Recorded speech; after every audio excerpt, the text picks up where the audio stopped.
Hello everyone, welcome to my mini series. তো আজকেও যে বেরোবো একটু ঘুরু ঘুরু করতে।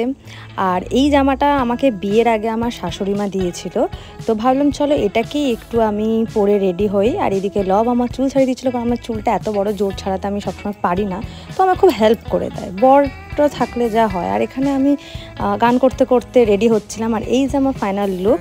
তো আমরা গেছিলাম কোথায় না, কল্পতরু পার্কে। আমি বোধহয় অনেক দিন, মানে আমি হয়তো লাস্ট যখন কল্পতরু পার্ক গেছে আমার মনেও নাই। ইভেন হয়তো আমি তখন কলেজে পড়েছি কি হয়তো স্কুলে পড়েছি হয়তো, তখন আমি গেছি এই পার্কটাতে। আর এই পার্কটা কিন্তু খুব একটা মানে ফেমাস পার্ক আমাদের এখানে, আমার বাড়ির কাছেই পার্কটা খুব, মানে আমার নিজের বাড়ি থেকে।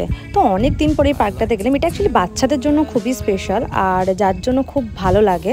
তো আমি শাশুড়ি, বৌদি আর মেসোমশাই মিলে গেছিলাম, আর বেশ ভালো লাগছিলো, কারণ অনেক দিন পর পার্কটাতে গেছিলাম। আর আমরা এখানে পুরো বাচ্চামিগিরি করছিলাম, মানে যেটা হয় আর কি, মানে অল্প বয়সে বিয়ে করলে আই থিঙ্ক এই হয়। মানে এখানে আমি একটু দোল্লা খাচ্ছিলাম, আর এই ক্লিপগুলো ওয়ান সেকেন্ড আমার শাশুড়ি মা আমায় তুলে দিয়েছে। মানে এইরকম শাশুড়ি থাকলে আর কি দরকার, যে কিনা ভিডিও করতে এত হেল্প করে দেয়।